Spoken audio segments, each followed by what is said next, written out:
வேத புஸ்தகத்தில் மீகா தீர்க்கதரிசன புஸ்தகம் 2ஆம் அதிகாரம் 13வது வசனம். தடைகளை நீக்கி போடுகிறவர் அவர்களுக்கு முன்பாக நடந்து போகிறார். அவர்கள் தடைகளை நீக்கி வாசலால் உட்பிரவேசித்து கடந்து போவார்கள். அவர்கள் ராஜா அவர்களுக்கு முன்பாக போவார். கர்த்தர் அவர்கள் முன்னணியில் நடந்து போவார். தடைகளை நீக்கி போடுகிறவர் அவர்களுக்கு முன்பாக நடந்து போவார். ஆண்டவருக்கு நிறைய பெயர்கள் உண்டு. வல்லமையுள்ள தேவன், பயங்கரமான பராக்கிரமசாலி, நீதியின் தேவன், நம்பிக்கையின் தேவன், அதிசயங்களை செய்கிறவர். இப்படி அவருக்கு நிறைய பெயர்களை வேத புஸ்தகத்தில் நம்ம பார்க்கிறோம். எல்லாமே அவருடைய சுபாவங்களையும் அவருடைய குணங்களையும் அவர் செய்கிற அற்புதங்களையும் வெளிப்படுத்துகிறது. இந்த இடத்தில் ஆண்டவருக்கு ஒரு அழகான பெயர் கொடுக்கப்பட்டிருக்கிறது, தடைகளை நீக்கி போடுகிறவர். கர்த்தர் தடைகளை நீக்கி போடுகிறவர். இன்னைக்கு தடை நிறைய பேருடைய வாழ்க்கையில் தடைகள். ஐயா, வியாபாரம் செய்ய முயற்சி பண்ணினா தடை, பிள்ளைகளுடைய திருமண காரியத்தில் தடை, ஒரு வேலைக்கு முயற்சி பண்ணினா தடை, ஒரு இடத்தை வாங்கலான்னு போனால் எல்லாம் முடிகிற மாதிரி இருக்கிற கடைசி நேரத்தில் தடை, கற்பத்தின் ஆசீர்வாதத்தை பெற்றுக்கொள்ள தடை, என்னுடைய ப்ரமோஷன், என்னுடைய பதவி உயர்வுக்கு தடை, பிள்ளைகளுடைய படிப்பின் காரியத்திற்கு தடை, என்னுடைய ஆவிக்குரிய வாழ்க்கையில் முன்னேறுவதற்கு தடை, ஊழிய காரியத்தில் தடை தடை தடை. இப்படி எதை எடுத்தாலும் தடை. காரியம் வாய்க்க மாட்டேங்குது, தடையாகி போகிறது, நிறைவேற மாதிரி தெரியுது, தடை உண்டாக்கி விடுகிறது. இந்த மாதிரி பிரச்சனையோட, ஒரு துக்கத்தோட, ஒரு வேதனையோடு இருக்கிற மக்கள் இன்றைக்கு அநேகர். நீங்கள் கூட இன்றைக்கு உங்கள் வாழ்க்கையில் இந்த மாதிரி ஒரு தடை, என் வாழ்க்கையில் ஒரு காரியம் தடைப்பட்டு நிற்கிறது அப்படின்ற ஒரு வேதனையோடு வந்திருக்கிறவங்க நிறைய பேர் இங்கே இருக்கிறீங்க. அதனால் ஆண்டவர் இன்றைக்கு உங்களை பார்த்து சொல்கிறாரு, என் மகனே, என் மகளே, நான் தடைகளை நீக்கி போடுகிற கர்த்தர். இன்றைக்கு அந்த தடைகளெல்லாம் விலக போகிறது. இதுவரை காணப்பட்ட தடைகளெல்லாம் மாறப்போகிறது. உன்னுடைய காரியங்கள் வாய்க்க போகிறது. இதுவரை தடைப்பட்ட காரியங்கள் எல்லாம் மாறி இனி காரியம் வாய்க்க போகிறது என்று கர்த்தர் உங்களுக்கு வாக்கு கொடுக்கிறார். உன்னுடைய காரியம் வாய்க்கும், உன் பிள்ளைகளுடைய காரியம் வாய்க்கும், உன்னுடைய தொழில் காரியம் வாய்க்கும், தடைகள் நீங்கும் என்று ஆண்டவர் வாக்கு கொடுக்கிறார். தடைகளை நீக்க போடுகிற கர்த்தர் உங்களுக்கு முன்னால் நடந்து போவாராம்.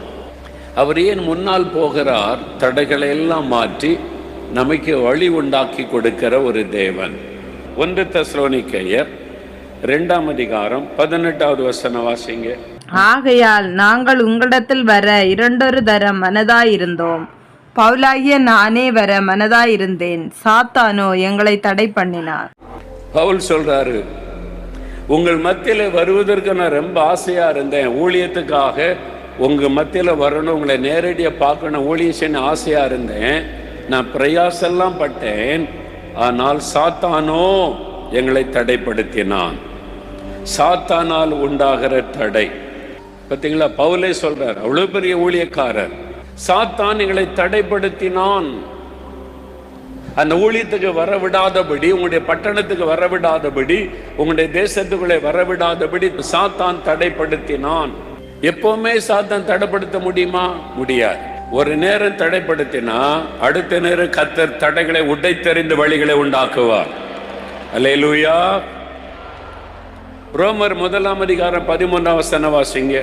சகோதரரே, புறஜாதிகளான மற்றவர்களுக்குள்ளே நான் பலனை அடைந்தது போல உங்களுக்குள்ளும் சில பலனை அடையும்படிக்கு உங்களிடத்தில் வர பலமுறை யோசனையாயிருந்தேன். ஆயினும் இதுவரைக்கும் எனக்கு தடை உண்டாயிற்று என்று நீங்கள் அறியாதிருக்க எனக்கு மனதில்லை. அநேக முறை உங்கள் மத்தியிலே வர நான் பிரயாசப்பட்டேன். உங்களை பார்க்கணும், நேரில் வந்து உங்களுக்கு ஊழியம் செய்யணும்னு அதிகமாக ஆசைப்பட்டேன். ஆனால் இதுவரைக்கும் எனக்கு தடை ஏற்பட்டது. ரோமாபுரியில் இருக்கிற மக்களை பார்க்க, அங்க இருக்கிற தேவ பிள்ளைகளை பார்க்க, அங்க போய் ஊழியம் செய்ய பவுலுக்குள்ள ஆசை இருந்தது. பிரயாசப்பட்டார், ஆனால் வாய்க்கவில்லை, தடை. அதே ரோமாபுரிக்கு ஆண்டவர் பவுலை கொண்டு போனார், அங்கே போய் ஊழியம் செய்ய வைத்தார். அங்குதான் பவுல் இரத்த சாட்சியாய் மரித்தார். அப்ப ஆண்டவர் ஏற்ற வேளையில வழி திறந்து கொண்டு போனார். இன்னைக்கு சாத்தான் உங்களை தடைப்படுத்தினாலும் கர்த்தர் அனுமதிக்காதபடி சாத்தான் உங்களுக்கு தடையை கொண்டு வர முடியாது. அல்லேலூயா சொல்லுங்க, அல்லேலூயா. சாத்தான் தடையை கொண்டு வர முயற்சித்தாலும் பிரயாசப்பட்டாலும் அவனால் முழுமையாய் தடைப்படுத்தி விட முடியாது. தற்காலிகமாக தடையை உண்டாக்க கூடும், ஆனால் அந்த தடையை மாற்றி தேவன் உங்களுக்கு வழிகளை உண்டாக்கி தருவார். கற்பத்தின் ஆசீர்வாதத்தை சாத்தான் தடைப்படுத்துகிறான். ஒரு சகோதரி சொன்னாங்க, 4 முறை கரு சிதைவு, 4 முறை குழந்தை உண்டாகி அந்த கரு களைக்கப்பட்டது. சாத்தான் அந்த ஆசீர்வாதத்தை தடுத்து கொண்டே இருந்தான். ஆவியானவர் ஒரு முறை அதை விளங்க பண்ணி ஜெபம் பண்ணின போது அந்த ஆவி வெளியேறி போனது, தடை விலகினது. ஆண்டவர் கற்பத்தின் ஆசீர்வாதத்தை கொடுத்து மகிழ பண்ணினார். என்றைக்குமே சாத்தான் தடுத்து கொண்டே இருக்க முடியாது. தற்காலிகமாக தடை கொண்டு வரலாம், தேவன் அந்த தடைகளை உடைத்தெறிவார். சாத்தான் கொண்டு வரக்கூடிய தடைகளை மாற்றி உங்களுக்கு காரியத்தை வாய்க்க பண்ணுவார். தொழில் காரியத்தை வாய்க்க பண்ணுவார், வேலை காரியத்தை வாய்க்க பண்ணுவார், திருமண காரியத்தை வாய்க்க பண்ணுவார். எங்க குடும்பத்துல திருமணமே நடக்க கூடாது அப்படி ஊருக்காரங்க தடுத்துக்கிட்டே இருக்காங்க. சில ஆட்கள் இருக்காங்க, இல்லாத பொல்லாததை சொல்லி எங்க குடும்பத்துல நல்லது நடக்க கூடாதுன்னு தடுக்கிறது தான் அவனுடைய வேலை அப்படின்னு சில உறவினர்கள், அந்த கிராமத்தின் மக்கள், சொந்தக்காரங்களை குறித்து சிலருக்கு வருத்தம். நான் சொல்லுவேன், கர்த்தர் ஒரு காரியத்தை செஞ்சா மனுஷனால தடுத்தர முடியுமா சொல்லுங்க? கர்த்தர் பெரியவரா மனுஷன் பெரியவனா? கர்த்தர் செய்யறத மனுஷனால தடுக்க முடியாது. ஏசாயா 43 அதிகாரம் 13 வசனத்துல கர்த்தர் சொல்லுகிறார், நான் செய்வதை தடுப்பவன் யார்? ஆண்டவர் கேட்கிறார், என் மகனே மகளே, நான் செய்வதை யார் தடுக்க முடியும்? நான் செய்கிறதை யார் தடுக்க முடியும்? சாத்தான் தடுத்துருவானா? அதிகாரத்தில் உள்ளவங்க தடுத்துருவாங்களா? யார் தடுக்க முடியும்? அவர் கர்த்தர், சிங்காசனத்தில் வீற்றிருக்கிறவர், ராஜாதி ராஜா, கர்த்தாதி கர்த்தா, சர்வத்தையும் ஆளுகிறவர். அவர் செய்வதை யார் தடுக்க முடியும்? தற்காலிகமாக ஒரு தடையை சாத்தான் கொண்டு வர முயற்சி பண்ணலாம், அவ்வளவுதான். நிரந்தரமாக தடுக்கலாம் முடியாது. அதனால் அவங்க தடுக்கிறாங்க, இவங்க தடுத்துறாங்க, இவங்க கெடுக்கிறாங்க. சோர்ந்து போகாதங்க, மனிதர்களை பார்க்காதங்க. அவர்களை காட்டிலும் உங்களோடு இருக்கிறவர் பெரியவர். அல்லேலூயா. 80களின் ஆரம்பத்தில் தேவனுடைய வீடு, ஹவுஸ் ஆஃப் காட், அதான் முதலாவது இந்த ஊழியத்தில் கட்டப்பட்ட ஒரு 3000 பேர் உட்கார்ந்து ஜெபிக்கும்படியான ஒரு ஜெப கூடாரம், ஹவுஸ் ஆஃப் காட், தேவனுடைய வீடு. நீங்க அங்க பார்த்திருக்கலாம், ஆஸ்பத்திரி கேம்பஸ் ஒட்டி இருக்கும், பழைய ஆட்களுக்கு தெரியும். அங்கதான் முதலாவது கட்டடம், தேவனுடைய வீடு அங்க எழுதப்பட்டிருக்கும். அத 3000 பேர் உட்கார மாதிரி அந்த இடத்தை கர்த்தர் இலவசமாய் தந்தார். ஆண்டவர் சொன்னார், 3000 பேர் உட்கார மாதிரி ஒரு தேவனுடைய வீடு கட்டடத்தை கட்டணும், நான் ஜெபிக்கிற ஆட்களை கொண்டு வருவேன், தேசத்துக்காக ஜெபிக்கணும்னு கர்த்தர் சொன்னார். நாங்கள் உடனே பிளான்லாம் போட்டு அரசாங்கத்தில் அதுக்கான பெர்மிஷன்லாம் வாங்கி கட்ட ஆரம்பித்தோம். கட்ட ஆரம்பித்த உடனே பெரிய ஒரு போராட்டம் வந்தது. அஸ்திபாரம் போட்டு எழுப்பி இருப்போம், தடை வந்தது. அதிகாரிகள் மூலமாய் போலீஸ் காவல்துறையிலிருந்து என்கொயரி வந்தது, தாசில்தார் விசாரணை வந்தது, ஆர்ஐ விசாரணை வந்தது. அப்பப்போ ஒரு கவர்மெண்ட் அதிகாரி வந்து விசாரிப்பாங்க, மிரட்டுவாங்க, கட்ட முடியாதுன்னுவாங்க. அது ஆரம்ப காலம், எங்களுக்கு விவரம் அதிகம் தெரியாது, பயப்படுத்திய கிட்டத்தட்ட 1 வருஷம் தடைப்பட்டு நின்றது. அஸ்திபாரத்தோட வேலை நின்று விட்டது. அப்ப நோட்டீஸ் அடிச்சு கூட்டம் 40 வருஷத்துக்கு முன்னாலேயே நம்ம ஊழியத்துக்கு ஒரு ஜெப வீடு கட்டுவதை தடை செய்து பொதுக்கூட்டம், அந்த நோட்டீஸ்க்கு பேரே தான் ஜெப வீடு கட்டுவதை தடை செய்து பொதுக்கூட்டம் நால்மாடியில் போட்டாங்க. கன்னியாகுமரி அங்கிருந்தா ஆள் வந்தாங்க பேசுறதுக்கு, என்ன திட்டுறதுக்கு. அதனால தான் நம்ம கன்னியாகுமரி மாவட்டத்திலேருந்து நிறைய பேரை ரட்சித்து கத்தர் கொண்டு வந்துக்கிட்டே இருக்கிறார். 40 வருஷத்துக்கு முன்னாலேயே எதிர்ப்பு தெரிவிற்கு இங்கே ஆட்கள் யாரும் எழும்பல. கன்னியாகுமரி மாவட்டம் தான் இருந்தாங்க. இந்த மத தீவிரவாத அமைப்பில் இந்த வந்து பெரிய கூட்டெல்லாம் போட்டு ஊர்வலம் நடத்துகிறாங்க பாருங்க. எங்கள் ஆளுப்பு இந்த ஊர்வலத்தை பார்த்துட்டு வாங்கப்பா அனுப்பினேன். ஒரு 20 சின்ன பிள்ளைகள் போய்கிட்டு இருக்கிறாங்க. அதான் ஊர்வலம். அந்த கூட்டத்தை போய் பார்த்துட்டு வாங்கன்னு போனால் ஒரு 10-20 சின்ன பிள்ளைகள் உட்காந்து விளையாடிக்கிட்டு இருக்கு. அதுக்கு உட்காந்து பேசுகிறோம், இந்த ஜெப வீடு கட்டுவதை தடுக்காமல் விட மாட்டோம், உயிரை போனாலும் தடுத்து நிறுத்துவோம். 40 வருஷத்துக்கு முன்னாலே கூட்டெல்லாம் போட்டு பேசி ஊர்வலெல்லாம் நடத்தி நாங்கள் தடை உண்டு பண்ணுவோம் அப்படின்னு. அந்த ஆட்கள் ஒருத்தனை எனக்கு காணோம். கத்தர் செய்கிறதை ஒருத்தரும் தடுக்க முடியாது. கத்தர் ஜெயமாய் கட்டி முடித்து கொடுத்தார். அல்லேலூயா. தாசில்தார், மத தீவிரவாத அமைப்பை சார்ந்த தாசில்தார் மிரட்டினார், கட்ட விட மாட்டோம், தடுத்து நிறுத்துவோம். ஒரு மத தீவிரவாத அமைப்பை வைத்துக் கொண்டிருந்த மனிதர் ஒருத்தர் பேசினார், இதை கட்ட விட்டா நான் தற்கொலை பண்ணி செத்துருவேன்னு சொல்லி. ஆனா கத்தர் கட்டி முடித்து மகிமையாய் திறக்க செய்தார். அல்லேலூயா. அவங்கெல்லாம் இன்னைக்கு உயிரோட இல்லை. அவங்க வார்த்தையின்படியே இல்லாமல் போயிட்டாங்க. கத்தர் செய்வதை யார் தடுக்க முடியும்? அப்போ கலெக்டர் முதற்கொண்டு அவங்க சொல்லிட்டாங்க, நிறைய எதிர்ப்பு இருக்குது, தடை, அதனால கட்ட முடியாது. அதனால ஃபைல் சீஃப் மினிஸ்டருக்கு அனுப்பியிருக்கு. அப்போ இருந்த சீஃப் மினிஸ்டருக்கு அனுப்பியிருக்குது, அவர் தான் தீர்மானம் பண்ணணும் அப்படின்னு. எங்கே போனாலும் எங்களுக்கு தடை, ஒரு வாசலும் திறக்கப்படலை. 1 வருஷம் கஷ்டப்பட்டோம். ஒரு லாயர் என்கிட்ட பேசினார், கிறிஸ்தவர். இதெல்லாம் கேள்விப்பட்டு அறிந்து சொன்னார், பிரதர் இதுக்கு பெரிய எதிர்ப்பு இருக்குது, இது எப்படியாவது தடுத்தரணும்னு சொல்லி மத தீவிரவாத அமைப்பினர் ரொம்ப தீவிரமாக செயல்பட்டு உங்களுக்கு விரோதமாக 100கணக்கான பெட்டிஷன், அரசாங்க அதிகாரிகளுக்கும் விரோதமாக இருக்கிறாங்க. சீஃப் மினிஸ்டர்கிட்ட ஃபைல் போயிருக்குன்றாங்க, அங்கிருந்து பதிலே வராது, வேறு இடத்துல கெட்டுங்க என்பதாக சொன்னான். எனது கெட்டுறதுக்கு வாய்ப்பே இல்லைன்னு நான் சொன்னேன், இந்த அரசாங்கம் மாறினாலும் மாறுமே தவிர என் கத்தர் மாற மாட்டார். இது கத்தர் கொடுத்த இடம், கத்தர் கொடுத்த திட்டம். யார் அதை மாற்ற முடியும்? யார் அதை தடுக்க முடியும்? என்ன இவ்வளவு தைரியமா சொல்றீங்க? என்ன பிறகு அந்த முதலமைச்சரை விட என் கூட இருக்கிற இயேசு பெரியவர். அவர் செய்வதை ஒருத்தரும் தடுக்க முடியாது. Who can stop it? கத்தர் சொன்ன மாதிரி மகிமையாய் கட்டி முடித்து ஆண்டவர் நமக்கு உதவி செய்தார். அல்லேலூயா. இந்த தேவனுடைய கூடாரத்தை தடுத்து நிறுத்த எத்தனை பேர் முயற்சி பண்ணாங்க? இந்த தேவனுடைய கூடாரத்தை இது கட்டுவதை தடுத்து நிறுத்திடணும், திறக்க விடக்கூடாது என்று எத்தனை பேர் முயற்சி பண்ணாங்க? தடுக்க நினைத்த ஒருவரை இன்னைக்கு காணவில்லை. ஆனால் கத்தர் எழுந்து நிமிர்ந்து நிற்கிறார். நம்முடைய தேவன் தடைகளை மாற்றுகிற தேவன். அவர் செய்கிற காரியத்தை யார் தடுக்க முடியும்?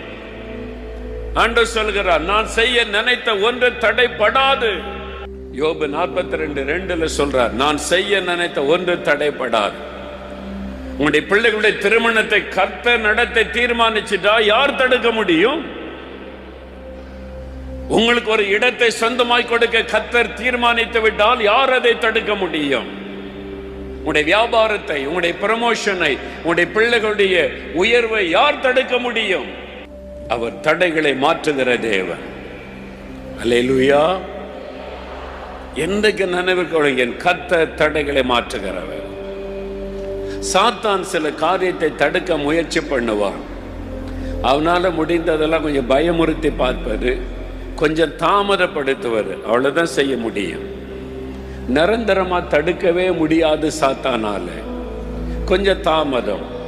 ஏன் தாமதம்? நம்மை சரிப்படுத்த, நம்முடைய விசுவாசத்தை பலப்படுத்த, நம்மை சுத்திகரித்து பலப்படுத்த தேவன் சில சமயம் தாமதிப்பார். அவ்வளவுதான். அதனால கர்த்தர் செய்ய நினைத்த ஒன்று தடைப்படாது.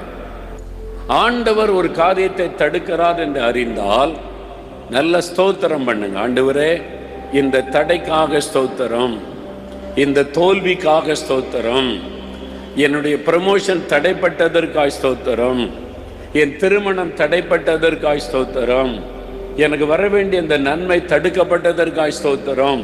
உமக்கு தெரியாமல் என் வாழ்க்கையில ஒன்றை நினைக்க துதிச்சு பாருங்க. எரிகோ மதில் நொறுங்கி விழும், தடைகள் மாறிவிடும். நீங்க அதுக்கு பதிலாக ஒரே தடையா இருக்குது, எதை எடுத்தாலும் தடை, சாத்தான் தடுக்கிறான், இந்த மனிதர்கள் தடுக்கிறாங்க, ஐயோ நான் என்ன பண்றது, தலையில கை வச்சுக்கிட்டு அழுதுகிட்டு இருந்தீங்க. உங்க தடையை மாற்றவே முடியாது. சாத்தான் ஜெயம் எடுத்து கொண்டே இருப்பான். நீங்க ஸ்தோத்திரம் பண்ண ஆரம்பிங்க, தடை விலகிவிடும். அல்லேலூயா. கர்த்தர் தடையை உண்டாக்கினால் ஸ்தோத்திரம் பண்ணுங்க. சாத்தான் தடைப்படுத்துகிறான் என்று அறிந்தால், யாரும் மந்திரம் செஞ்சிட்டாங்க, பெல்லிசம் செஞ்சிட்டாங்க, சாத்தான் தடுக்கிறான், உயர்வை தடுக்கிறான், இந்த ஆசீர்வாதத்தை தடுக்கிறான் தெரிஞ்சா உபவாசம் பண்ணி ஜெபம் பண்ணுங்க. சாத்தானை எதிர்த்து ஜெபம் பண்ணுங்க. சாத்தான் கொண்டு வரக்கூடிய தடைகள் விலகட்டும் இயேசுவின் நாமத்தில். உபவாசம் பண்ணி சாத்தானை எதிர்த்து ஜெபம் பண்ணுங்க. சாத்தானுடைய வல்லமை நொறுங்கி போய்விடும். ஆமென். சிலர் நீங்க தேவனை துதித்தா தடை மாறிடும். சிலர் நீங்க உபவாசம் பண்ணி ஜெபிச்சா தடை மாறிடும். நீங்க தான் கண்டுபிடிக்கணும் உங்களுக்கு என்ன தடை, எதனால இந்த தடை, ஏன் காரியம் வாய்க்க மாட்டேங்குது. ஆண்டவருடைய பாதத்துல உட்காருங்க, கொஞ்சம் ஆண்டவருடைய பாதத்துல உட்காருங்க, வசனத்தின் வெளிச்சத்தில் ஆராய்ந்து பாருங்க.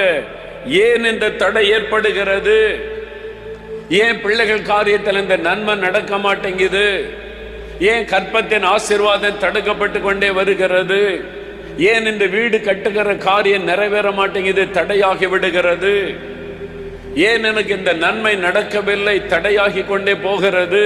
ஆண்டவருடைய பாதத்தில் கொஞ்சம் உட்காருங்க, ஜெபம் பண்ணுங்க, காத்திருங்க. ஆவியானவர் வெளிப்படுத்தி காண்பிப்பார் எதனால இந்த தடை. முடிவு நன்மையாயிருக்கும். நீங்க அதை அறிந்து கொண்டு அதற்காக தேவனை ஸ்தோத்திரம் பண்ணி பிசாசு தடையை கொண்டு வந்தா எதிர்த்து உபவாசம் பண்ணி ஜெபம் பண்ணினீங்கன்னா தடைகள் விலகிவிடும். கர்த்தர் தடைகளை மாற்றி காரியத்தை வாய்க்க பண்ணுவார். அல்லேலூயா. சில சமயம் ஆண்டவர் ஏன் தடுக்கிறார், ஏன் தடைப்படுத்துகிறார் சில காரியத்துல. சில சொல்லுவாங்க, பிரதர் எல்லாமே நல்லா தான் இருக்குது, இந்த ஒரு காரியத்துல மாத்திரம் 10 வருஷமா ஜெபிக்கிற ஆண்டவர் அமைதியா இருக்கிறாரு, மற்றதெல்லாம் நடக்குது, இந்த ஒண்ணு மாத்திரம் நடக்க மாட்டேங்குது, தடை தடை தடை. நான் வெளிநாடு ஒன்றுக்கு ஊழியத்துக்கு போயிருந்தேன். வெளிநாடு ஒன்றுக்கு ஊழியத்து போயிருந்த போது அங்க ஒரு கூட்டத்திலே பிரசங்கம் பண்ண வேண்டியதாயிற்று. அப்புறம் மன்னிப்பை பற்றி ஆண்டவர் பேச சொன்னார். இருதயத்துல கசப்பு, வெறுப்பு, வெறுப்பு, பகை இதெல்லாம் வைத்து கொண்டு ஜெபித்து ஆண்டவர் பதில் தர மாட்டாரு. நீங்க மன்னிச்சு மற்றவங்களையும் ஆசீர்வதித்து ஜெபித்தால் உங்களுடைய காரியம் வாய்க்கும். ஆண்டவர் சொல்ல சொன்னதை நான் பிரசங்கம் பண்ணினேன். அந்த கூட்டத்துக்கு ஒரு குடும்பத்தார் வந்திருந்தாங்க. நல்ல விசுவாச குடும்பம், ஜெபிக்கிற குடும்பம், எல்லாரும் ரட்சிக்கப்பட்டிருக்கிறாங்க, எல்லாம் நல்ல வேலை, நல்ல வருமானம், எல்லாம் ஓகே தான். ஒரே ஒரு காரியம் பல வருஷமா தடைப்பட்டே நிற்கிறது. அதுக்காக உபவாசம் பண்றாங்க, ஜெபிக்கிறாங்க, தடை மாற மாட்டேங்குது, காரியம் வாய்க்கவில்லை. அது அவங்களுக்குள்ள ஒரு பெரிய பாரமாயிருந்தது.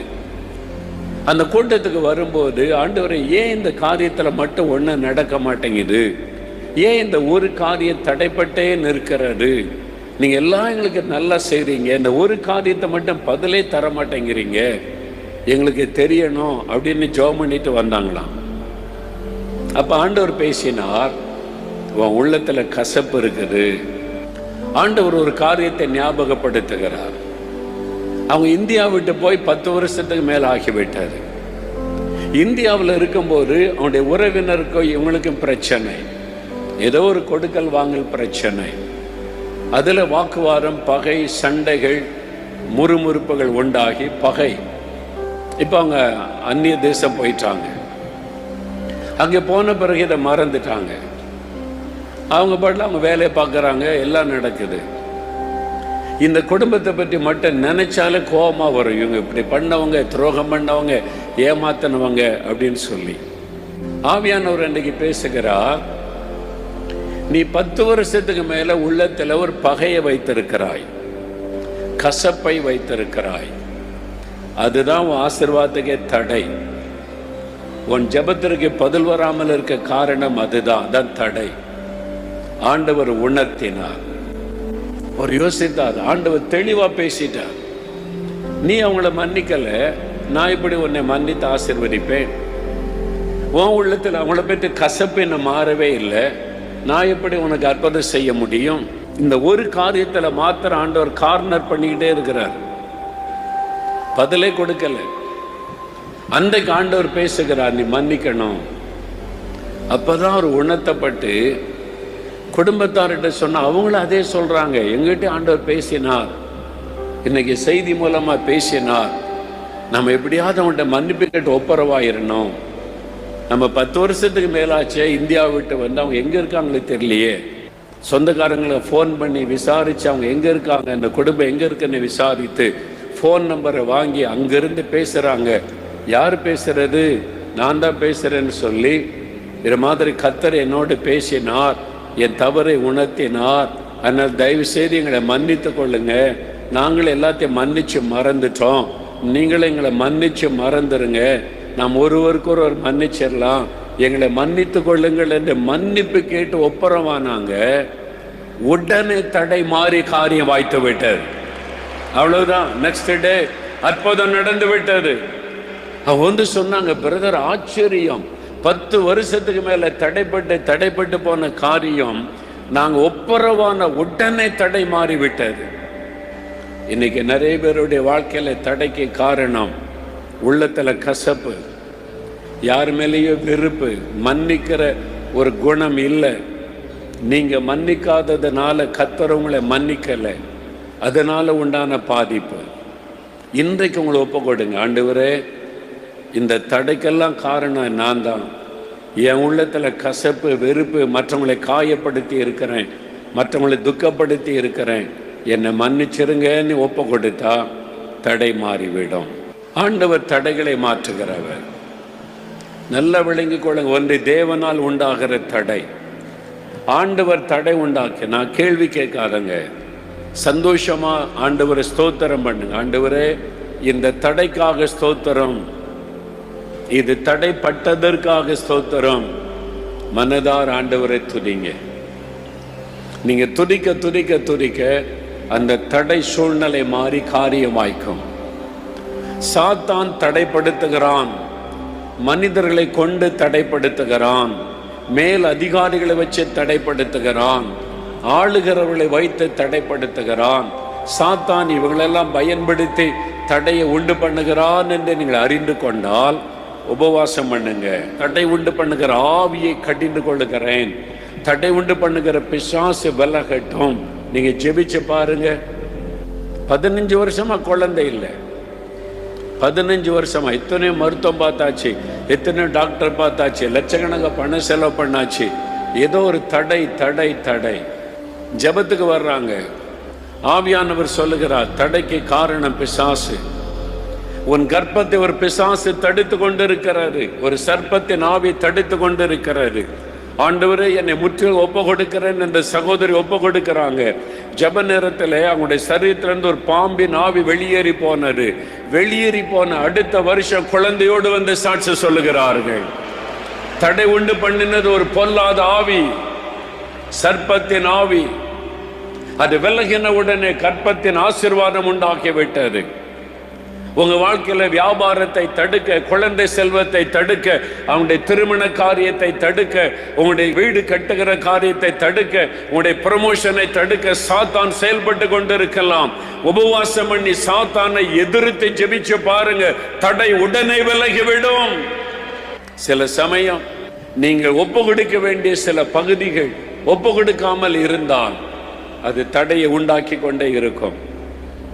நீங்க ஆண்டவர்கிட்ட ஒப்பு கொடுங்க, அறிக்கையிடுங்க, ஜெபம் பண்ணுங்க, தடை மாறிவிடும். தடைகளை நீக்க போடுகிற கர்த்தர் முன் நடக்கிறார். இன்றைக்கு எல்லா தடைகளை மாற்றி கர்த்தர் ஆசீர்வதிக்க போகிறார். உங்களுடைய சுகத்துக்கு உண்டான தடை மாற போகிறாரு. ஆசீர்வாதத்துக்கு உண்டான தடை நீங்க போகிறாரு. குழந்தை செல்வத்தை பெற்றுக்கொள்வதற்கு உண்டான தடைகள் நீங்க போகிறாரு. பிள்ளைகளுடைய எதிர்காலத்துக்கான தடைகள் நீங்க போகிறாரு. தடைகளை மாற்றுகிற கர்த்தர் அவர். அல்லேலூயா. பிரியமானவர்களே, இயேசு கிறிஸ்துவின் நாமத்தில் உங்கள் யாவருக்கும் என்னுடைய அன்பின் வாழ்த்துக்கள். தடைகளை நீக்கி போடுகிறவர் முன்பாக நடந்து போகிறார். இன்றைக்கு நீங்கள் தடுமாறி நின்று கொண்டிருக்கலாம். என் குடும்ப காரியத்திலே தடைகள், வியாபார காரியத்திலே தடைகள், பிள்ளைகள் காரியத்திலே தடைகள், இந்த காரியம் வாய்க்கிற மாதிரி இருக்குது, வாசல் வரைக்கும் வந்துட்டோம், தடைப்பட்டு நிற்கிறாரு, இதுக்கு மேலே முன்னாலே போக முடியவில்லை, என்ன செய்வதென்று நீங்கள் கலங்கி கொண்டிருக்கலாம். நமக்கு ஒரு ஆண்டவர் உண்டு. அவருக்கு ஒரு அழகான பெயர் இருக்கிறது, தடைகளை மாற்றுகிற தேவன். அவர் தடைகளை மாற்றி கொடுக்கிற தேவன். தடைகளை மாற்றி வழிகளை உண்டாக்கி கொடுக்கிற தேவன். தடைகளை மாற்றி காரியத்தை வாய்க்க பண்ணுகிற ஒரு தேவன். அவர் தான் இந்த நாளில் உங்களோடு பேசுகிறார். என் மகனே, என் மகளே, நான் தடைகளை மாற்றி உனக்காக காரியங்களை வாய்க்க பண்ணுவேன். வழியில்லாத இடத்தில் உனக்காக வழிகளை நான் உண்டாக்குவேன். நீ பயப்படாது என்று ஆண்டவர் உங்களோடு கூட பேசுகிறார். அந்த தடைகளை மாற்ற சிலுவையிலே தன்னை பலியாய் கொடுத்திருக்கிறார். நமக்கு ஏற்படக்கூடிய தடைகளெல்லாம் நீக்க நம்மை ஆசீர்வதிக்க அந்த கல்வாரி சிலுவையிலே தன்னை ஒப்பு கொடுத்தவர் இயேசு கிறிஸ்து.